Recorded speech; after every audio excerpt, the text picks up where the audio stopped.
जय हिंद दोस्तों, नमस्कार दोस्तों। इस लेक्चर में मैं विज्ञान डिस्कस कर रहा हूं दोस्तों। और विज्ञान जो है वो कक्षा छठवीं की यानी क्लास 6 की हम एनसीईआरटी डिस्कस कर रहे हैं दोस्तों, विज्ञान की, साइंस की, है ना। तो कंपटीशन एग्जाम के हिसाब से मैं डिस्कस कर रहा हूं दोस्तों। तो आपको जानकारी के लिए बता दूं, इसके पहले मैंने 6 लेक्चर डाल चुका हूं दोस्तों। 6 लेक्चर यानी 6 चैप्टर हो चुके हैं, 6 चैप्टर कंप्लीट हो चुके हैं दोस्तों। समरी डिस्कस कर रहा हूं मैं। जो एग्जाम ओरिएंटेड कंपटीशन एग्जाम में जो वहां से क्वेश्चन निकल के आते हैं, जो समरी है दोस्तों, शॉर्ट समरी हैंडराइटिंग नोट्स जो मेरे द्वारा बनाई गई थी, उससे शॉर्टकट में मैं डिस्कस कर रहा हूं दोस्तों, और आपको समझाने और कंपटीशन एग्जाम में कैसे क्वेश्चन आते हैं वो सब बताने की कोशिश कर रहा हूं। तो हमने 6 चैप्टर डिस्कस कर चुके हैं दोस्तों। चैनल में प्लेलिस्ट मिल जाएगी आपको। इस लेक्चर में हम 6 नहीं 7 लेक्चर हमने डिस्कस कर चुके हैं, 7 चैप्टर। इस लेक्चर में हम चैप्टर नंबर 8 है, शरीर में गति को डिस्कस करेंगे दोस्तों। शरीर में गति को डिस्कस करेंगे। आइए शुरू करते हैं। देखिए दोस्तों, एनसीईआरटी क्लास 6 की समरी है। एनसीईआरटी क्लास 6 की समरी है, हैंडराइटिंग नोट्स है ना। चैप्टर नंबर 8 है, शरीर में गति। तो आपको बता दूं, कक्षा छठवीं की विज्ञान की किताब में शरीर में गति से जुड़े तथ्यों के बारे में बताया गया दोस्तों, फैक्ट बताया गया। शरीर में गति से रिलेटेड जो फैक्ट बताए गए हैं उसको समझाया गया है ना। तो आपने देखा होगा दोस्तों, आप बिल्कुल शांत होकर बैठिए तथा अपने शरीर में होने वाली गतिविधियों का अनुभव कीजिए दोस्तों। तो आप समय समय पर अपनी पलकें झपकाते ही होंगे, सांस लेते ही होंगे, अपने शरीर में होने वाली गतियों का प्रेक्षण कीजिए दोस्तों। हमारे शरीर में स्वयं ही अनेक गतियां निरंतर होती रहती है। हमारे शरीर में अनेक गतियां निरंतर होती रहती है दोस्तों, अपने आप ही चलते रहती है। शांत होकर बैठो, जब समझ में आता है कि सांसें आ रही है, जा रही है, उसकी आवाज़ सुनाई देती है, दिल की धड़कन की आवाज़ सुनाई देती है ना। इसके अलावा पलक हम झपकाते हैं तो वो पता चलता है कि हम पलक झपका रहे हैं। तो ये सब बताया गया, गति के बारे में बताया गया। तो इस चैप्टर में हम क्या क्या सीखेंगे, तो मानव शरीर और उनकी गतियाँ देखेंगे, है ना। गांठ, टोडा जोड़ और संयुक्त जोड़ जो है वो देखेंगे। केंद्रीय जोड़ के बारे में देखेंगे। कब्जेदार जोड़ जो होते हैं उसके बारे में देखेंगे। स्थिर जोड़े देखेंगे और जंतुओं की चाल देखेंगे। कुछ जंतुओं की चाल के बारे में बताया गया है। तो मानव शरीर एवं उनकी गतियों में सबसे पहले देखते हैं दोस्तों, क्या है ये, तो हड्डी और उपहड्डी मानव कंकाल को बनाते हैं दोस्तों। जो मानव कंकाल है, अपना मानव कंकाल बना हुआ है, ये हड्डी और उपहड्डी मिलकर बनाते हैं। मानव कंकाल अस्थि और उपस्थि से बना हुआ है दोस्तों। अस्थि और उपस्थि से बना हुआ है। अस्थि का मतलब हड्डी ही होता है। एक हड्डी और उपहड्डी से बना हुआ है, जो शरीर की संरचना करते हैं, शरीर की संरचना करते हैं और इसके आकार भी देते हैं दोस्तों, इसको आकार भी देते हैं। कंकाल चलने में सहायक है। कंकाल है इसलिए तो हम चल पाते हैं, चलने में सहायक है। और आंतरिक भागों की सुरक्षा भी करते हैं, वो आंतरिक भागों की सुरक्षा भी करते हैं, जैसे कि, है ना। समझ में आ गया। नेक्स्ट फैक्ट देखिए, मानव कंकाल खोपड़ी। मानव कंकाल में खोपड़ी, मेरुदंड, पसलियां, है ना, वक्ष की अस्थियां, कंधे एवं श्रेणियां, है ना, और मेखला तथा हाथ और पांव की अस्थियां से बनी होती है दोस्तों। अस्थियां से बनी होती मानव कंकाल इतनी चीजों से बना हुआ है दोस्तों, है ना। उसके बाद देखिए, सबसे पहले देखते हैं अपन कुंदक खलिका संधि। संधि का मतलब होता है दोस्तों जोड़ना। खुंदक खलिका संधि क्या होता है, ये क्वेश्चन पता रहना चाहिए, ये एनसीईआरटी बुक में दिया हुआ है। कुंदक खलिका संधि एक तरह का जोड़ होता है दोस्तों, जिसमें एक हड्डी का गोल सिरा दूसरी हड्डी के कप के आकार के गर्त में फिट होता है। कप के आकार के गर्त में फिट होता है ना। जो इसे बॉल एंड सॉकेट जॉइंट भी कहा जाता है। इसे बॉल एंड सॉकेट जॉइंट भी कहा जाता है। यह जोड़ शरीर में सबसे ज़्यादा गतिशील जोड़ों में से एक होता है दोस्तों। शरीर के सबसे ज़्यादा गतिशील जोड़ों में से एक होता है। तो ये जो होता है, दोनों हाथों की हड्डियां, है ना। इसके अलावा दोनों पैरों की हड्डियों से जुड़ा होता है दोस्तों। दोनों पैरों की हड्डियों से जुड़ा होता है, ये याद रखना है दोस्तों, है ना। ये पूछा जाता है कहाँ होता है करके। दोनों हाथों की हड्डियां और दोनों पैरों की हड्डियों से जुड़ा होता है, इतना याद रखें इससे। नेक्स्ट है धुराग्र संधि। ये होती है दोस्तों खोपड़ी और मेरुदंड के बीच धुराग्र संधि होती है। दरवाजे में लगे कब्जे की तरह काम करती है दोस्तों ये, है ना। और ये 180 के कोण तक कार्य करती है, 360 नहीं करती, सिर्फ 180 डिग्री कोण के लिए तक कार्य करती है। धुरार संधि गर्दन और सिर को जोड़ने वाली संधि है। इसे घूर्णी संधि या रोटरी संधि भी कहा जाता है। इस संधि की वजह से ही हम अपना सिर आगे पीछे और दाएं बाएं घुमा सकते हैं दोस्तों। आगे पीछे और दाएं बाएं घुमा सकते हैं, तो याद रखना है ये संधि का नाम धुराग्र संधि। नेक्स्ट है हिंज संधि। हिंज संधि जो है ये हिंज संधि एक तरह की संधि होती है, जो है जिसमें हड्डियां समीत गति के साथ आगे पीछे एक दिशा में कर सकते हैं दोस्तों। आगे पीछे एक दिशा में कर सकते हैं। यह संधि दरवाजे के कब्जे की तरह काम करती है। कोहनी और घुटनों में हिंज संधि पाई जाती है। देखो यहाँ लिखा हुआ है, कोहनी और घुटनों में होती है, जिसमें केवल आगे और पीछे एक ही दिशा में गति हो सकती है दोस्तों, पीछे की ओर मुड़ नहीं सकती, सिर्फ आगे की ओर मुड़ सकती है और एक ही दिशा में गति करते हैं, उसे हिंज संधि कहा गया है। कोहनी और घुटनों में होती है, याद रखना है। दूसरा है अचल संधि। अचल संधि जो है ये ऊपरी जबड़े और कपाल के मध्य अंचल संधि होती है दोस्तों, अचल संधि होती है ना। अचल संधि क्या है, तो जिन संधियों पर हड्डी नहीं हिल सकती दोस्तों, जिन संधियों पर हड्डी नहीं हिल सकती उन्हें अचल संधि कहते हैं। अचल संधि कहते हैं दोस्तों, ये समझ में आया है ना। तो ऊपरी जबड़े और कपाल के मध्य होती है, ये ऊपरी जबड़े और कपाल के मध्य होती है। तो यानी अपन बोल सकते हैं जिन संधियों पर हड्डियां नहीं हिल सकती वहां अचल संधि होती है, वहां अचल संधि होती है। कहाँ होती है, ऊपरी जबड़े और कपाल के मध्य होती है। मानव कंकाल की बात कर लेते हैं। मानव कंकाल जो है इसमें 206 हड्डी होती है। वयस्क शरीर में हड्डियों की संख्या 206 होती है, याद रखना है। लेकिन जन्म के समय शरीर में 300 हड्डियां तक होती है दोस्तों, ये पूछा रहता है, जाते रहता है, पता रहना चाहिए। मानव कंकाल में कितनी हड्डियां होती है, हड्डियों की संख्या कितनी, 206 है। लेकिन जब जन्म के समय शरीर में 300 हड्डियां होती है ना, 300 हड्डियां होती है, जो बढ़ते बढ़ते वयस्क कंकाल से जुड़ जाती है, बढ़ते बढ़ते वयस्क कंकाल से जुड़ जाती है, और 206 हड्डी होती है मानव कंकाल में, ये पूछा जाता है। हाथ की अस्थियों की बात करेंगे, जिन्हें क्या बोलते हैं, कार्पेल कहते हैं, ये पता होना। जो हाथ की हड्डियों को कार्पल ये भी लिखा हुआ है कई जगह, कार्पल कहते हैं या कार्पेल कहते हैं, ये पूछा जाता है। कार्पेल किसे कहते हैं, हाथ की हड्डियों को कार्पेल कहते हैं, है ना, कार्पेल कहते हैं, ये पता होना। इसके बाद नेक्स्ट है पसली पिंजर की बात करते हैं अपन। पसली पिंजर जो होता है ना, ये शंकु रूपी बक्से टाइप का होता है दोस्तों, आपने देखा होगा, है ना। शंकु रूपी बक्से को पसली पिंजर कहते हैं, है ना।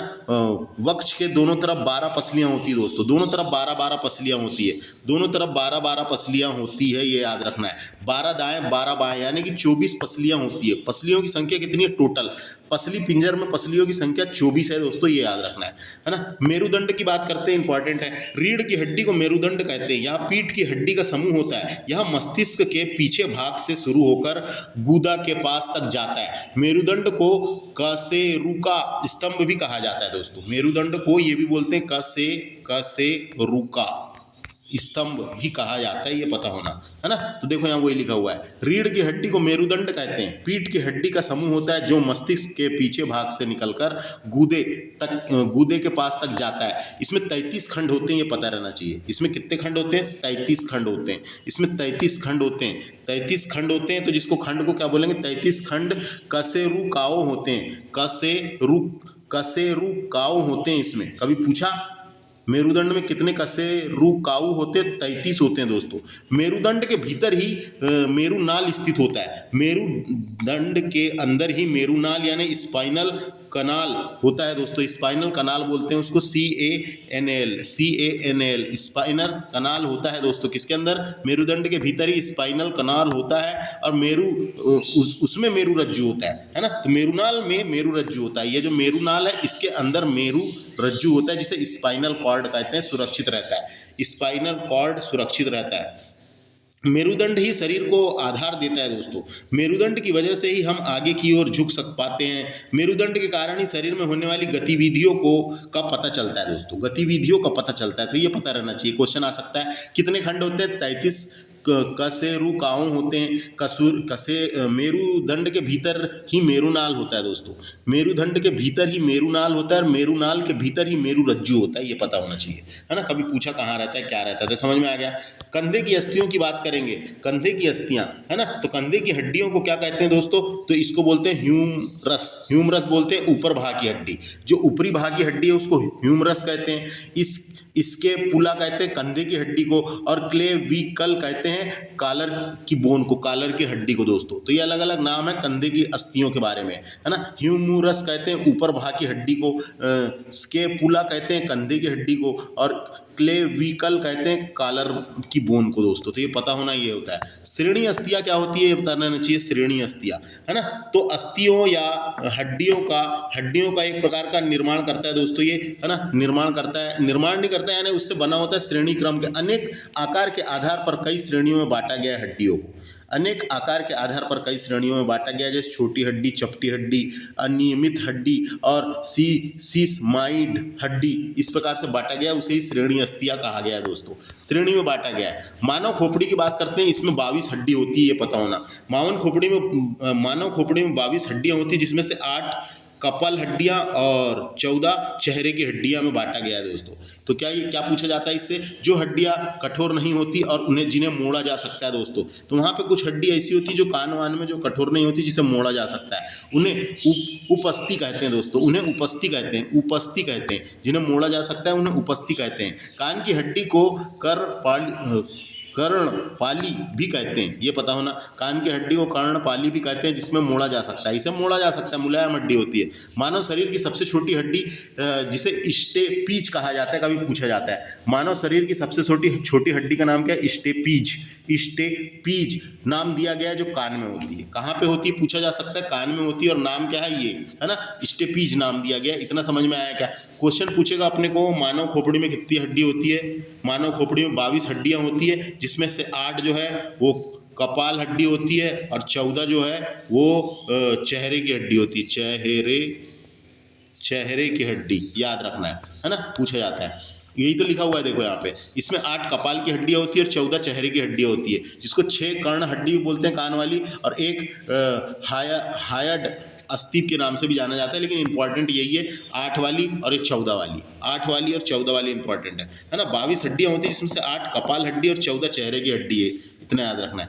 अब जंतुओं की चाल हम डिस्कस करते हैं, मानव कंकाल से इतना ही, जंतुओं की चाल हम डिस्कस करते हैं। तो सबसे पहले बात करते हैं केचुए की। तो केचुए तो आपने देखा होगा दोस्तों, रेंग कर गति करते हैं। कैसे गति करते हैं? रेंग कर गति करते हैं। उसकी गति को क्रमाकुचन कहते हैं दोस्तों, क्रमाकुचन कहते हैं। केचुए की गति पहले अपने शरीर के आगे हिस्से को फैलाता है, फिर पीछे हिस्से को फैलाता है, फिर सिकुड़ता है, फिर आगे बढ़ता है दोस्तों। तो इसकी गति, केचुए की गति कैसी है पता रहना चाहिए। केचुए की गति जो है विस्तरण और संकुचन से होती है, विस्तरण और संकुचन से होती है, विस्तरण और संकुचन से होती है, पता रहना चाहिए, क्वेश्चन आ सकता है ना। केचुए में गति, शरीर की पेशियां जुड़े होते हैं दोस्तों, सुख शरीर में पेशियों से जुड़े होते हैं, पेशियां जो होती हैं उन्हें पेशियों से जुड़े होते हैं, तथा केचुओं को भूमि पर अपनी रगड़ के सुकड़ के, तो ये पूछा जाता है, जो एनसीईआरटी में लिखा है वही मैं बता रहा हूँ।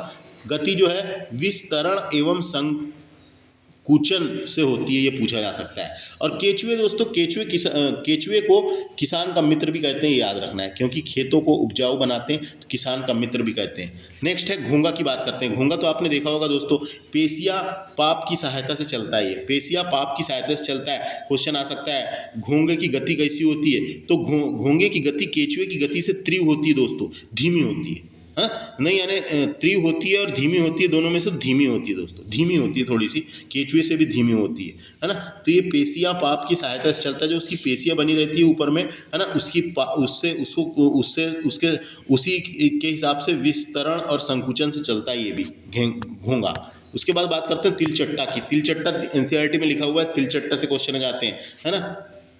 तिलचट्टा 3 जोड़ी पैर होते हैं दोस्तों, ये पता रहना चाहिए। तिलचट्टा के 3 जोड़ी पैर होते हैं, ये पता होना चाहिए, 3 जोड़ी पैर होते हैं, और शरीर में सांस लेते हैं, ये शरीर से सांस लेते हैं, कभी पूछा जा सकता है। तिलचट्टा कहाँ से सांस लेता है? ऑप्शन में शरीर देगा तो शरीर लगाना है। शरीर से सांस लेता है। शरीर में छोटे छोटे छिद्र होते हैं, शरीर में इसके छोटे छोटे छिद्र होते हैं, 2 जोड़े पंख होते हैं, और श्वास रंध्रों के जरिए सांस लेता है। ये उसके शरीर में ये रहता बना हुआ, जिसका नाम है श्वास रंध्रों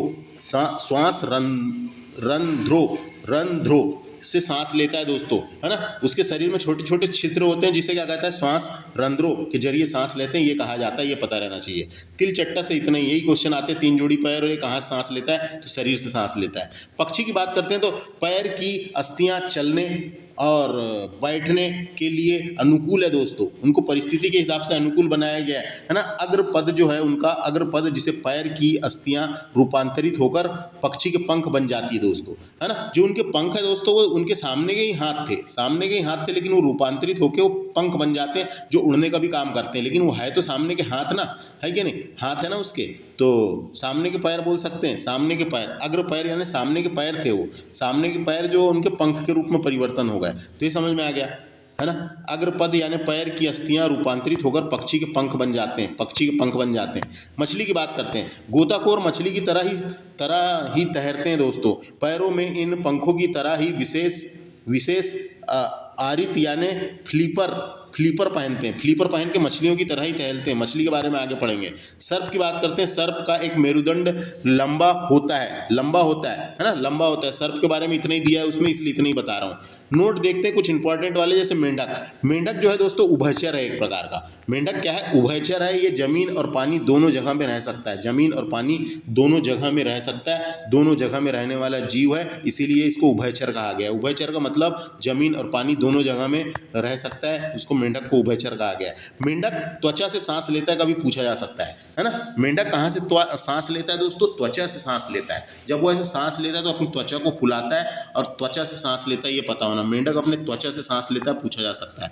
उसके बाद है मानव शरीर की सबसे बड़ी हड्डी, पूछा जा सकता है। मानव शरीर की सबसे बड़ी हड्डी जो हमारे जांघों में होती है, जांघ नहीं होती, जांग है ना, जांघों में होती है दोस्तों, जिसे क्या फीमर कहा गया है। पूछा जाता है जिसे क्या नाम रखा गया? फीमर। पूछा जाएगा मानव शरीर की सबसे बड़ी हड्डी कौन सी होती है, तो फीमर कहा गया, जिसे फीमर जो जांग में होती है, पता होना कहाँ होती है? जांग में। सबसे छोटी हड्डी मैंने बता दिया था, कान में होती है, स्टेपीज नाम है उसका, है ना। मानव शरीर की सबसे कठोर हिस्सा का भी पूछा। सबसे कठोर हिस्सा कौन सा है? मानव शरीर का सबसे कठोर हिस्सा, जिसका नाम है दोस्तों इनेमल, है ना, होता है, जो हमारे दांतों में पाया जाता है। ये पता रहना। सबसे कठोर हिस्सा पूछेगा तो इनेमल होता है, जो हमारे दांतों में पाया जाता है। पदार्थ होता है एक प्रकार का, है ना, इनेमल। तो ये हमारे दांतों में पाया जाता है, ये पता होना दोस्तों। नेक्स्ट देखते हैं। प्रसिद्ध ग्रीक दार्शनिक अरस्तु ने अपनी पुस्तक लिखी है। एक पुस्तक, प्रसिद्ध ग्रीक दार्शनिक अरस्तु ने अपनी पुस्तक लिखी है। उसमें पुस्तक का नाम है गेट ऑफ एनिमल। ये पुस्तक पूछा जा सकता है, गेट ऑफ एनिमल किसने लिखी है? अरस्तु के द्वारा लिखी गई पुस्तक है। इस पुस्तक में स्वयं अपने आप से अनेक प्रश्न पूछा है उसने। अरस्तु ने स्वयं अपने आप से अनेक प्रश्न पूछे हैं। विभिन्न जंतुओं के शरीर में विभिन्न भाग क्यों होते हैं, ये प्रश्न उन्होंने पूछे और जानने की इच्छुक रखते हुए उन्होंने जाने, है ना। तो ये वाला पूछा जा सकता है। गेट ऑफ एनिमल नामक पुस्तक अरस्तु की है, ये पता होना, है ना। बेहतर जीवन के लिए योग के बारे में बताया गया था इस चैप्टर में। बेहतर जीवन जीना है, स्वस्थ रहना है तो योग कीजिए। 21 जून को अंतर्राष्ट्रीय योग दिवस के रूप में मनाया जाता है, ये याद रखना है ना, ये याद रखना है दोस्तों। कब से मना रहे हैं? तो ये कब से मना रहे हैं? 2015 से मना रहे हैं, ये पता होना, अंतर्राष्ट्रीय योग दिवस। ये चैप्टर में इतनी जानकारी थी, समरी। नेक्स्ट बात करते हैं। नेक्स्ट चैप्टर है, चैप्टर नंबर 9 है सजीव विशेषता और आवास। सजीव विशेषता और आवास, है ना। सबसे पहले बात करते हैं अपन सजीव क्या होते हैं। एनसीईआरटी क्लास 6 का हम चैप्टर नंबर 9 है सजीव विशेषता और आवास। सबसे पहले बात करते हैं सजीव क्या होते हैं। जिन चीज़ों में जीवन होता है दोस्तों, उसे सजीव कहते हैं। जिस चीज़ों में जीवन होता है उसे सजीव कहते हैं। सजीव के कुछ उदाहरण मनुष्य है, जानवर है, पेड़ है, पौधे, कीड़े मकोड़े। सजीवों को ऑर्गेनिज्म भी कहा जाता है इंग्लिश में। इसको क्या कहते हैं? ऑर्गेनिज्म कहा जाता है ना, सजीव। समझ में आ गया? जो जीव जिसमें जान होती है, जिसमें श्वसन क्रिया वृद्धि होती है। श्वसन क्रिया लिविंग थिंग्स भी बोलते हैं इनको, लिविंग भी बोलते हैं, लिविंग, है ना। तो लिविंग भी कहते हैं और ऑर्गेनिज्म भी कहते हैं। ऑर्गेनिज्म भी बोलते हैं और लिविंग भी बोलते हैं। तो जिसमें जान होती है और सांस ले सकते हैं, श्वसन क्रिया करते हैं, वो सब आ जाते हैं सजीव में। निर्जीव की बात करते हैं। निर्जीव क्या होता है? वे वस्तुएं, ये जिन वस्तुओं में जीवन नहीं होता उन्हें निर्जीव वस्तुएं कहते हैं, है ना। इनमें जीवन के कोई लक्षण नहीं पाए जाते। निर्जीव वस्तुओं के उदाहरण है पत्थर, कलम, किताब, साइकिल, बोतल, कुर्सी, बेसबॉल, सोफा, लोहा, है ना, कपास, ऊन, चमड़ा, प्लास्टिक, धातुएं वगैरह वगैरह। ये सब नॉन लिविंग थिंग्स है दोस्तों। जिन वस्तुओं में जीवन नहीं होता उन्हें निर्जीव वस्तु कहते हैं, ये पता होना। बात करते हैं नेक्स्ट फैक्ट। जिन स्थानों का परिवेश जिसमें पौधे, जंतु एवं अन्य जीव रहते हैं उन्हें आवास कहलाता है दोस्तों। आवास कहलाता है, पता रहना चाहिए। आवास क्यों नाम दिया गया है? आवास का मतलब है जिन स्थानों का परिवेश जिसमें पौधे रहते हैं, जंतु रहते हैं एवं अन्य जीव रहते हैं उन्हें आवास कहते हैं। आवास का मतलब समझ में आ गया। सजीव एवं उनका परिवेश एग्जाम्पल है, जैसे सजीव, है ना, सजीव एवं उनका परिवेश के एग्जाम्पल है मरुस्थल। मरुस्थल में ऊंट होता है दोस्तों, है ना। मरुस्थल में ऊंट होता है जो उनके जलवायु के अनुरूप प्रदान किया गया है। तो सजीव एवं उनके परिवेश में एग्जाम्पल है मरुस्थल। मरुस्थल में ऊँट का चित्र बना हुआ था वहाँ पे, और ऊँट के बारे में दिखाया गया है एनसीईआरटी की बुक में, तो ये समझ में आ गया। उसके अलावा बात करते हैं पर्वत पर बकरी और याक, है ना, ये उनके हिसाब से बना है दोस्तों कि सजीव और उनके परिवेश के हिसाब से बना है। ये सजीव, पर्यावरण ने उनको सजीव जलवायु के हिसाब से बनाया है ना, तो सजीव और उनके परिवेश के हिसाब से बनाया दोस्तों, परिवेश के हिसाब से बनाया। तो मरुस्थल में ऊँट देखने को मिलते हैं अपने को, पर्वत पर बकरी और याक देखने को मिलते हैं, है ना, पहाड़ी बकरी और याक देखने को मिलते हैं। समुद्री तट पर केकड़े एवं अनेक प्रकार की मछलियाँ, साथ ही चींटियाँ भी देखने को मिलती है ना, समुद्र के किनारे समुद्र में केकड़े, मछलियाँ, ये सब देखने को मिलती है। आवास और अनुकूलन, है ना, तो इसके बारे में थोड़ा सा देख लेते हैं। ये टॉपिक है आवास और अनुकूलन। समुद्र और मरुस्थल दोनों क्षेत्रों में किस प्रकार का परिवेश समुद्र में जंतु रहते हैं, जैसे समुद्र में जंतु पाए जाते हैं वैसे ही तथा पौधे लवणीय जल खारे पानी में रहते हैं दोस्तों, तथा पौधे लवणीय जल यानी खारे पानी जो समुद्र के उसमें रहते हैं, श्वसन के लिए जल में विलय ऑक्सीजन का उपयोग करते हैं, है ना। जो पौधे उसके अंदर रहते हैं समुद्र के अंदर, वो श्वसन के लिए ऑक्सीजन का प्रयोग करते हैं, तो जिसके लिए जल में विलय, जल में जो मिला हुआ ऑक्सीजन है उसका इस्तेमाल करके ऑक्सीजन वो भी लेते हैं, लेकिन जल में मिला हुआ ऑक्सीजन लेते हैं, ये बताया गया है। ऊँट के बारे में थोड़ा सा डिस्कस कर लेते हैं। ऊँट अपने शरीर में जमा वसा को ऊर्जा में बदलकर कई दिनों तक बिना पानी पिए रह सकता है दोस्तों, बिना पानी पिए रह सकता है, तो वैसा बना ही है उसका शरीर। तो मरुस्थली ऊँट की शारीरिक संरचना उसे मरुस्थली परिस्थितियों में रहने योग्य बनाती है, मरुस्थली परिस्थितियों में रहने योग्य बनाती है दोस्तों, रेगिस्तान में रहने योग्य बनाती है। तो मैंने बताया वो कई दिनों तक पानी पिए कैसे रह लेता है, तो अपने शरीर में जमा वसा को ऊर्जा में बदलकर कई दिनों तक बिना पानी पिए रह सकता है दोस्तों। ऊँट के शरीर में कई ऐसे अनुकूलन हैं जो उसे पानी की कमी में भी जीवित रहने में मदद करते हैं दोस्तों, और अंदर अपना पानी भी जमा कर लेते हैं वो ज़्यादा इकट्ठे पानी पी के। समझ में आ गया। समुद्र की बात करते हैं, मछली का प्रेषण करते हैं ये, है ना, समुद्र जो है मछली का प्रेषण करते हैं, ये पता होना। स्थल जमीन की बात करते हैं, स्थल जमीन जो है स्थलीय आवास, ये टॉपिक है स्थल जमीन और स्थलीय आवास। जलीय आवास जैसे पौधे और जंतु दोनों मिलेंगे वहाँ पे। किसी आवास में पाए जाने वाले सभी जीव जैसे पौधे और जंतु उनके जैविक घटक कहते हैं दोस्तों, उनको क्या कहते हैं, जैविक घटक कहते हैं। तो जैविक घटक क्या होता है, तो जैविक घटक क्या है, कभी पूछा, जैविक घटक नहीं, जैव घटक। जैव घटक क्या है, तो पारिस्थितिक तंत्र में जीवित घटकों को जैविक घटक कहते हैं, पारिस्थितिक तंत्र में जीवित घटकों को जैविक घटक कहते हैं, है ना। ये घटक अन्य जीवों पर प्रत्यक्ष और अप्रत्यक्ष रूप से प्रभाव डालते हैं। जैविक घटक में पौधे, जानवर, सूक्ष्म जीव और अनेक अपशिष्ट पदार्थ शामिल होते हैं दोस्तों। तो वही डेफिनेशन लिखी हुई है यहाँ पे जैव घटक की, क्या है, हाँ, किसी आवास में पाए जाने वाले सभी जीव जैसे पौधे एवं जंतु उसके जैव घटक है, जैव घटक है। अजैव घटक की बात करते हैं। पारिस्थितिक तंत्र में निर्जीव घटक को अजैविक घटक कहते हैं दोस्तों। पारिस्थितिक तंत्र में निर्जीव घटक को अजैविक घटक कहते हैं। ये घटक पर्यावरण को आकार देते हैं, जीवित चीज़ों को प्रभावित करते हैं। अजैविक शब्द दो शब्दों से मिलकर बना हुआ है। आ का मतलब होता है बिना, और जैविक का मतलब होता है बायो, जिसका मतलब होता है अजैविक घटक। चट्टान, मिट्टी, वायु, जल जैसे अनेक निर्जीव वस्तुएं आवास में अजैव घटक हैं दोस्तों, ये अजैव घटक है। समझ में आ गया। नेक्स्ट बात करते हैं, सूर्य का प्रकाश भी एवं उष्मा भी परिवेश के अजैव घटक है दोस्तों। तो सूर्य का प्रकाश और उष्मा भी, एक प्रकार की जो उष्मा होती है, हीट होती है, ये भी अजैव घटक है, ये पता होना चाहिए। कुछ स्थलीय आवास देखते हैं, जैसे कि अपन मरुस्थल देखेंगे। मरुस्थल में कैक्टस होता है दोस्तों, कैक्टस होता है कि नहीं, कैक्टस को ही नागफनी कहते हैं, है ना, नागफनी कहते हैं। और इसको किस प्रकार के वृक्ष कहते हैं, केजुराइन वृक्ष कहते हैं ये इनको, कैक्टस को, है ना। इन पौधों में प्रकाश संश्लेषण, देखो पत्ती तो रहती नहीं, कांटे रहते हैं, तो कांटों से प्रकाश संश्लेषण नहीं होता इसमें किससे होता है, इन पौधों में प्रकाश संश्लेषण सामान्य तने में होता है दोस्तों। जो उनका तना होता है तने से होता है, क्योंकि पत्तियां अनुपस्थित रहती है, इस वजह से इसमें होता है, ये पता होना। इस वजह से इस तने में होता है प्रकाश संश्लेषण, है ना, ये समझ में आ गया।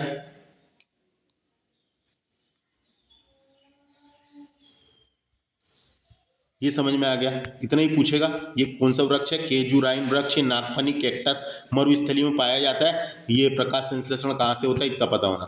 पर्वतीय क्षेत्र देखेंगे, सामान्य बहुत ठंडा होता है, सामान्यतः बहुत ठंडा होता है पर्वतीय क्षेत्र। तेज हवा और कुछ क्षेत्र में शीतकाल में हिमपात भी होता है दोस्तों, जिसे भोजपात पत्र भी बोलते हैं। यह हिमपात होता है, जो हल्की हल्की बर्फ गिरने लगती है। हिमपात भी होता है कुछ क्षेत्रों में। पर्वतीय क्षेत्र ठंडे होते हैं, जैसे पहाड़, और वहाँ पे कुछ जंतु पाए जाते हैं, जैसे पहाड़ी तेंदुआ मिलेगा, याक मिल जाएगा पहाड़ी में, पहाड़ी बकरी मिल जाएगी। पर्वतीय आवास के प्रति अनुकूल होते हैं दोस्तों ये। पर्वतीय आवास के प्रति अनुकूल होते हैं दोस्तों, क्योंकि उनको उस हिसाब से, जैसे बकरी है वहाँ पे रहती है तो उसके ऊपर उसके बाल मिल जाएंगे जो उनको ठंड से बचाएंगे। तो ये अनुकूल बनाया गया है, बने हैं यानी, है ना, बने। तो पर्वतीय आवास समझ में आएगा। नेक्स्ट है, यहाँ पे वृक्ष जो होते हैं वो कैसे होते हैं? पर्वत में शंख व आकार होते हैं, शंकु आकार के होते हैं दोस्तों, शंकु आकार के। जैसे आपने देखा होगा ये इस टाइप के, है ना, पर्वत में इस टाइप के, जिसे शंकु आकार के बोलेंगे। इस वृक्ष सामान्यतः शंख व आकार के होते हैं, शंख व आकार के होते हैं, ये पूछा जाता है, याद रखना है। घास के मैदान देखते हैं, घास के मैदान में शेर वन में रहता है, इसके अथवा घास स्थल में भी रहता है। वन में रहता है और घास स्थल में भी रहता है। जो शेर है वन में रहता है, लेकिन घास स्थल में भी देखने को मिलता है। हिरण भी वहाँ पे है दोस्तों, है ना, हिरण भी वहाँ पे। समुद्र की बात करते हैं, मछली में गिल्स होते हैं दोस्तों, मछली में गिल्स यानी क्लोन होते हैं। मछली में गिल्स और क्लोन होते हैं जो उसे जल में श्वास लेने में सहायक होते हैं, श्वास लेने में सहायक होते हैं। डायरेक्ट क्वेश्चन आ सकता है, मछली कहाँ से सांस लेती है ना। ऑप्शन में नाक कान मुंह थोड़ी देगा, ये देगा गिल्स यानी क्लोन। इंग्लिश में दिया तो क्लोन या गिल्स बोल सकता है। जो उसके गलफड़े होते हैं ना दोस्तों, गिल्स, वहाँ से सांस लेती है। ये ऑप्शन देगा गिल्स। मछली कहाँ से सांस लेती है पूछेगा, गिल्स या क्लोन से सांस लेती है, ये याद रखना है। इसके अलावा नेक्स्ट चलते हैं, सजीव वस्तुओं के कुछ सामान्य लक्षण होते हैं दोस्तों। सजीव वस्तुएं क्या होती है, मैंने बताया था, जिसे लिविंग थिंग्स कहते हैं। वे वस्तुएं होती है जिनमें वृद्धि और श्वसन क्रिया होती है, वृद्धि और श्वसन क्रिया होती है दोस्तों, है ना। तो और जो गति कर सकते हैं, है ना, प्रजनन कर सकते हैं। तो देखो यहाँ वही लिखा हुआ है, सजीव वस्तुओं के कुछ सामान्य लक्षण होते हैं। उन्हें भोजन की आवश्यकता होती है, भोजन करेंगे जब तो जिंदा रहेंगे। वे श्वसन करते हैं, उत्सर्जन करते हैं, पर्यावरण के प्रति अनुक्रिय प्रजनन करते हैं, अपनी जीवन को आगे बढ़ाने के लिए, यानी पीढ़ी को आगे बढ़ाने के लिए। तो प्रजनन करते हैं, वृद्धि करते हैं एवं गति करते हैं दोस्तों, गति भी करते हैं एक जगह से दूसरी जगह, है ना। तो उन्हें सजीव वस्तु कहते हैं दोस्तों। उसके बाद कुछ एग्जाम्पल दिए, डॉल्फिन के बारे में दिया गया, डॉल्फिन और वेल, है ना, ये पता रहना चाहिए। डॉल्फिन और वेल जैसे कुछ जंतुओं में गिल्स नहीं होते, गिल्स या क्लोन नहीं होते। कभी पूछेगा मछली कहाँ से सांस लेती है, क्लोन से। लेकिन डॉल्फिन और वेल्स जैसी कुछ मछलियां हैं, ये भी यानी कुछ जंतुएं हैं, है ना, तो इनमें ग्लिन नहीं होते। सिर पर स्थित नासाद्वार अथवा वात छिद्र होता है इनके ऊपर, सिर पर स्थित नासाद्वार अथवा वात छिद्र होता है, के द्वारा श्वास लेते हैं दोस्तों, श्वास लेते हैं। लंबे समय तक पानी के में नहीं रह सकते, ये लंबे समय तक पानी के अंदर है तो पानी के अंदर ही नहीं रह सकते। सांस लेने के लिए थोड़ी थोड़ी देर में, यानी आधा घंटा भी नहीं बोल सकते अपन, जितने देर भी उनको लगे, है ना, उतने देर में इस तरह सतह पर आते हैं और एक बार सांस ले लेते हैं, है ना। तो एक बार, तो ये लंबे समय तक पानी में नहीं रह सकते, इस तरह सतह पर आते रहते हैं, ये एक बार आते हैं दोस्तों। समझ में आया, समझ में आया क्या? क्वेश्चन पूछेगा डॉल्फिन और वेल किससे सांस लेते हैं, तो ये नासाद्वार से सांस लेते हैं, ये पता होना, है ना। ये बच्चे पैदा भी करते हैं और उन्हें दूध भी पिलाते हैं दोस्तों। ये बच्चे पैदा भी करते हैं और दूध भी पिलाते हैं। जबकि जितनी भी पानी में रहने वाले जीव है, जैसे कि ये मछली वछली, है ना, तो ये सब अंडे देते हैं। लेकिन डॉल्फिन और वेल जो है, ये बच्चे पैदा करते हैं और उन्हें दूध भी पिलाते हैं, तो हाँ, और अंडे नहीं देते, ये पता रहना चाहिए, दोनों अंडे नहीं देते, है ना। समुद्री स्तनधारी होते हैं दोस्तों, ये समुद्री स्तनधारी। कभी पूछेगा डॉल्फिन और वेल स्तनधारी जीव है। स्तनधारी जीव वो बोलते हैं, स्तन का मतलब दूध होते हैं उनके पास, जो अपने बच्चों को दूध पिलाते हैं, अंडे नहीं देते, दूध पिलाते हैं, उन्हें स्तनधारी कहा गया। डॉल्फिन और वेल क्या है, स्तनधारी है, ये पता होना, है ना। इसके अलावा पेंगुइन की बात करते हैं, एनसीईआरटी बुक में चित्र बना के बताया गया है। पेंगुइन कहाँ पाए जाते हैं, अंटार्कटिका में पाए जाते हैं। पेंगुइन ना तो स्तनधारी और ना ही उभयचर होते हैं दोस्तों। ये पेंगुइन ना तो स्तनधारी होते हैं, स्तनधारी नहीं होते, इसका मतलब ये अंडे देते हैं। स्तनधारी ना तो स्तनधारी होते हैं, यानी अंडे देते हैं, ये बच्चे पैदा नहीं करते, अंडे देते हैं, और ना ही उभयचर होते हैं। उभयचर का मतलब पानी और जमीन दोनों में रह सकते हैं, है ना। तो ये उभयचर भी नहीं है, स्तनधारी भी नहीं है, इन्हें पक्षी कहा गया है, एक प्रकार का पक्षी है जो अंडे देते हैं, पक्षी है। पेंगुइन क्या है, पक्षी है, याद रखना, जो अंटार्कटिक में पाए जाते हैं, है ना, अंटार्कटिक में पाए जाते हैं दोस्तों, अंटार्कटिक में पाए जाते हैं, ये पता होना। कहाँ पाए जाते हैं? अंटार्कटिक में पाए जाते हैं, कभी क्वेश्चन आ सकता है। अंटार्कटिक लिखा हुआ है दोस्तों, ये अंटार्कटिका है, थोड़ा गलत हो गया लिखने में, है ना। पेंगुइन मुख्य रूप से दक्षिणी गोलार्ध में पाए जाते हैं दोस्तों। कहाँ? दक्षिणी गोलार्ध में पाए जाते हैं, या अंटार्कटिका में पाए जाते हैं। अंटार्कटिका में पाए जाते हैं, कभी पूछा। अंटार्कटिका के अलावा उप अंटार्कटिका द्वीप जो है वहाँ पाए जाते हैं, और उष्णकटिबंधीय द्वीपों भर भी पाए जाते हैं दोस्तों, है ना। अंटार्कटिका में सबसे ज़्यादा पेंगुइन पाए जाते हैं, कभी पूछा जा सकता है कहाँ पाए जाते हैं। अंटार्कटिक नहीं है, अंटार्कटिका, है ना, अंटार्कटिका में पाए जाते हैं, याद रखना है। तो दो चैप्टर खत्म हुए, अब तीसरा शुरू करते हैं अपन। चैप्टर नंबर 10 है गति एवं दूरियों का मापन। देखो चैप्टर नंबर 10 है गति एवं दूरियों का मापन। तो गति और दूरियों का मापन दोस्तों भौतिकी का एक अहम विषय है दोस्तों। ये यह हमें समझाने में मदद करता है, क्लास 6 में समझाने में मदद करता है कि वस्तुएं कैसे चलती है, उनकी गति को कैसे मापा जा सकता है, ये सब बताने में मदद करता है दोस्तों, है ना। तो देखो डिस्कस करते हैं। एक स्थान से दूसरे स्थान तक जाने के लिए परिवहन में विभिन्न साधनों का उपयोग किया जाता है दोस्तों, ये तो आपको पता ही है ना। प्राचीन काल में लोग पैर की लंबाई, उंगली की चौड़ाई और एक कदम की दूरी आदि का उपयोग मापन के लिए करते थे, मापने के लिए, नापने के लिए, मापन के लिए करते थे। मानव प्रणाली यानी मापन प्रणाली करने की आवश्यकता उत्पन्न हुई दोस्तों, है ना। उसके बाद में उनको धीरे धीरे एहसास हुआ, तो मापन प्रणाली करने की आवश्यकता पड़ी, क्योंकि आविष्कार ही आवश्यकता की जननी है दोस्तों। ये कहावत तो आपने सुनी होगी कि आवश्यकता पड़ेगी जब ही आविष्कार होएगा, तो आविष्कार ही आवश्यकता की जननी है। तो इसकी शुरुआत हुई दोस्तों। अब हम मात्रकों की अंतर्राष्ट्रीय प्रणाली की बात करते हैं। अंतर्राष्ट्रीय प्रणाली जिसे एसआई मात्रक, इंडियन इंटरनेशनल सिस्टम इसका फुल फॉर्म है एसआई का, है ना। समस्त संसार में मान्यता प्राप्त है दोस्तों, समस्त संसार में मान्यता प्राप्त है। एसआई मात्रक का फुल फॉर्म होता है सिस्टम इंटरनेशनल यूनिट, यानी सिस्टम इंटरनेशनल यूनिट, इसलिए इसको बोलते हैं सिस्टम इंटरनेशनल बोलते हैं, और लास्ट में यूनिट लगा हुआ है। यह वैज्ञानिक मापों के लिए एक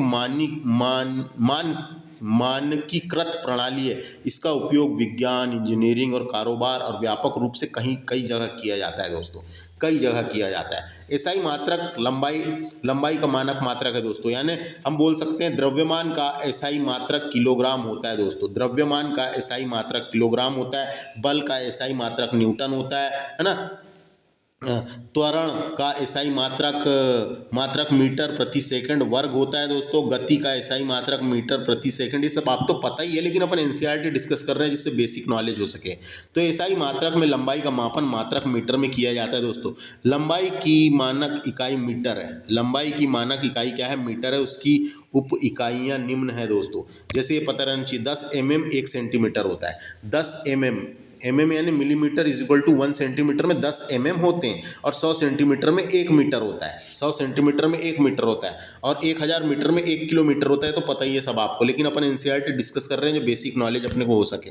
प्रकाश वर्ष के बारे में बताया गया है। लाइट ईयर बोलते हैं, लंबाई नापने की एक इकाई है। ये लंबाई नापने की एक इकाई है। यह प्रकाश द्वारा एक साल में तय की गई दूरी को कहते हैं। इसका इस्तेमाल खास तौर पर खगोलीय दूरी नापने के लिए किया जाता है। दो तारों या आकाश पिंडों की बीच की दूरी को नापने के लिए किया जाता है दोस्तों।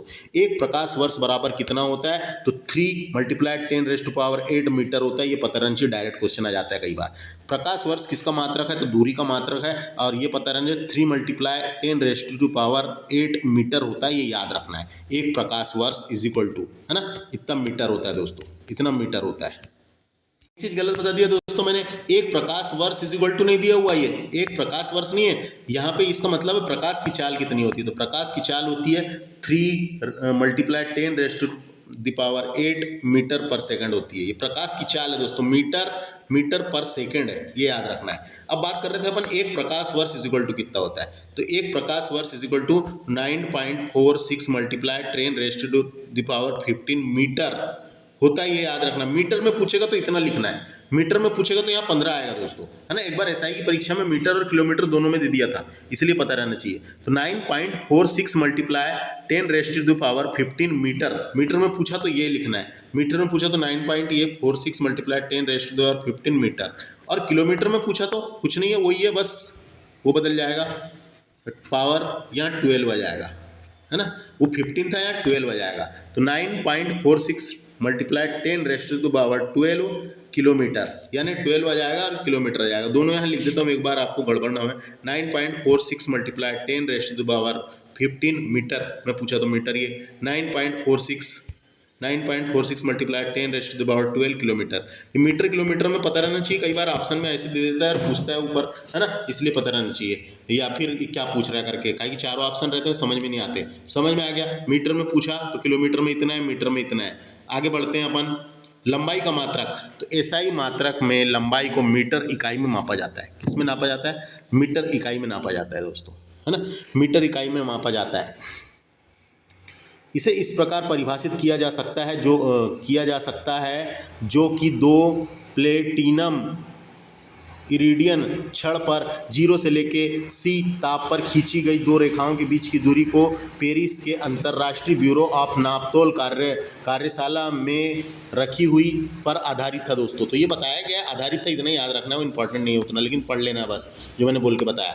मीटर और उसकी इकाइयाँ दर्शाई गई है दोस्तों, लंबाई की इकाइयाँ संकेत दर्शाया गया और यहाँ पे कुछ मीटर के मान दिए हुए हैं। तो देखो डेसीमीटर की बात करते हैं। डेसीमीटर का प्रतीक होता है डीएम, ये पता होना, डीएम होता है डेसीमीटर, लंबाई नापने की एक इकाई है। यह मैट्रिक प्रणाली का हिस्सा है दोस्तों, यह मैट्रिक प्रणाली का हिस्सा है। डेसीमीटर जो है 1 मीटर का 10वां हिस्सा होता है, 1 मीटर का 10वां हिस्सा होता है ना। उसके बाद सेंटीमीटर की बात करते हैं, इसको सीएम से नापा जाता है, ये याद रखना है। सेंटीमीटर इसका संकेत है। मिलीमीटर एमएम, माइक्रोमीटर है यूएम, ये याद रखना। माइक्रोमीटर बोला यूएम, माइक्रोमीटर यूएम, माइक्रोमीटर वही है, माइक्रोमीटर जिसे यूएम, है ना, ये याद रखना है। माइक्रोमीटर एक सटीक मापन उपकरण है दोस्तों, जिससे बहुत बारीक माप किया जाता है, बहुत बारीक, है ना, बहुत बारीक बस इतना ही याद रखना है बस, और ये देख लेना है एक बार। देखते हैं नेक्स्ट, वस्तुओं की स्थिति में परिवर्तन की दिशा को गति कहते हैं। गति की डेफिनेशन क्या है? यही है, गति की डेफिनेशन क्या है? यही जो बताया गया है यहाँ पे, है ना। गति का मतलब होता है किसी वस्तु का समय के साथ एक जगह से दूसरी जगह जाना, एक जगह से दूसरी जगह पर जाना, है ना। गति का मतलब किसी वस्तु की स्थिति या अभिविन्यास में समय के साथ बदलाव को बोलते हैं। 2-3 डेफिनेशन मैंने बता दिया। तो वस्तु की स्थिति में परिवर्तन की दिशा को गति कहते हैं दोस्तों। गति सपाट वृत्तीय हो सकती है, सपाट हो सकती है, सीधी हो सकती है, आवर्ती हो सकती है दोस्तों।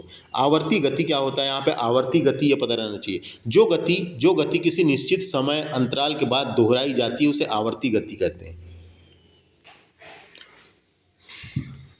देखो क्या लिखा है, यानी बोल के बता रहा हूँ, जो गति किसी निश्चित समय अंतराल के बाद दोहराई जाती है उसे आवर्त गति कहते हैं। तो ऐसी गति जो एक निश्चित अंतराल के पश्चात दोहराई जाती है उसे आवर्त गति कहते हैं। जैसे एक लोलक एग्जाम्पल याद रखना है, एक लोलक आवर्त गति का एग्जाम्पल है। वृक्ष की शाखाएं जब हवा चलती है दोस्तों तो वो पहले आगे जाती है फिर पीछे जाती है, दोहराती है, तो उसको बोलेंगे अपन क्या? आवर्त गति, है ना। उसके अलावा शिशु का झूला, एक शिशु का झूला होता है जो अपन उसको रोता है तो झूला देते हैं, फिर वो झूलता है, फिर आता है, फिर झूलता है, तो उसको भी आवर्त गति बोलेंगे। 3 एग्जाम्पल एनसीईआरटी में दिए हैं, एक लोलक, वृक्ष की शाखा और शिशु का झूला, इसे आवर्त गति कहते हैं। समझ में आ गया? जो गति किसी निश्चित समय के अंतराल के बाद दोहराई जाती है उसे आवर्त गति कहते हैं। झूले पर किसी बच्चे की गति दोलन गति है दोस्तों, ये पता होना। झूले पर किसी बच्चे की गति दोलन गति है ना, दोलन गति, है ना, दोलन गति है। जब कोई वस्तु अपनी निश्चित स्थिति के इर्द गिर्द आगे पीछे की गति करती है तो उसे दोलन गति कहते हैं दोस्तों। इर्द गिर्द आगे पीछे गति करती है तो उसे दोलन गति कहते हैं। एक सिलाई मशीन की सुई की गति दोलन गति है, एक सिलाई मशीन की सुई की गति दोलन गति है। साइकिल के पहिए की गति जो है दोलन गति है ना, दोलन गति है, चक्री गति यानी नहीं, साइकिल के पहिए की गति को चक्री गति बोलते हैं, याद रखना है ना, चक्री गति। साइकिल की पहिए की जो गति है वो चक्री गति है, दोलन गति ये है, दोलन गति ये है। इसके अलावा जो ये आवर्त गति की एग्जाम्पल मैं आपको और एक्स्ट्रा बताता हूँ जो मेरे को याद है। नदी में डुबकी उतरवी नाव, है ना, ये भी इसके एग्जाम्पल है। वाष्प इंजन में आगे पीछे चलता हुआ पिस्टन, जो पिस्टन होता है आगे पीछे, वो भी इसी का है ना। उसके अलावा बजाते समय ढोल या तबले की गति भी आवर्ती गति के ही एग्जाम्पल है। पता चल गया। नेक्स्ट बोलते हैं व्यक्ति की लंबाई कभी पूछा 1.6 मीटर है तो उसको सेंटीमीटर में बदलिए, तो कोई दिक्कत ही नहीं है सेंटीमीटर में तो बदलने के लिए, है ना। अगर किसी व्यक्ति की लंबाई 1.65 मीटर है तो उसे सेंटीमीटर में बदलना है तो 165 सेंटीमीटर बोलेंगे उसको, तो ये तो 165 सेंटीमीटर बोलेंगे। मीटर में दिया है और सेंटीमीटर में बदलना है 165 और मिलीमीटर में बदलना है तो ये आ जाएगा 1650 mm। 1650 mm ऐसे क्वेश्चन आ जाते हैं, वहाँ लिखा हुआ था इसलिए बताया। जैसे आ गया 3225 मीटर को किलोमीटर में बदलिए तो ये हो जाएगा 3.250 यानी 3.250 किलोमीटर। ये ऐसे क्वेश्चन आ जाते हैं कई बार परिवर्तन करने में। ये 2-3 चीज़ें लिखी हुई है उसको देख लेते हैं अपन, जिससे आपको पता रहे। जैसे ये 1 इंच में कितने सेंटीमीटर होते हैं पता रहना चाहिए। 1 इंच में 2.54 सेंटीमीटर होते हैं। 1 फीट में 0.3 मीटर होते हैं दोस्तों। 1 फीट में या फुट में 0.3 मीटर होते हैं, है ना। और सेंटीमीटर पूछा, मीटर तो ये सेंटीमीटर पूछा 30.48 सेंटीमीटर होता है ना। 1 फीट में 30.48 सेंटीमीटर होता है। 1 मील में कितने किलोमीटर होते हैं दोस्तों? पहले मील चलता था, 1 मील में 1.6 किलोमीटर होते हैं, यानी 1600 किलोमीटर होता है, यानी 1600 मीटर होता है। 1600 मीटर होता है दोस्तों, 1.6 ये पता रहना चाहिए। पाउंड नाम सुने हैं आपने, पाउंड में 1 पाउंड में कितना होता है? तो 453 ग्राम होता है 1 पाउंड में। 453 ग्राम होता है 1 पाउंड में, ये पता होना है ना। उसके अलावा और कुछ बचा के देखते हैं। हाँ, ये याद रखो और बस इतना ही याद रखो। नेक्स्ट लेक्चर से हम डिस्कस करेंगे, बाकी के पूरे लेक्चर डिस्कस कर लेंगे एक ही वीडियो में। चैप्टर नंबर 11 से डिस्कस करेंगे। तो बस ये मैंने समझाने की कोशिश किया, जो समरी थी दोस्तों, जो पता रहना चाहिए एक बार। आप तो अपन डिटेल में पढ़ेंगे ही आगे की क्लास में, लेकिन क्लास 6 से शुरू किए हैं तो 6 से लेके पूरा 10 तक के मैं आपको पढ़ाऊंगा। Thanks for watching. नमस्ते दोस्तों।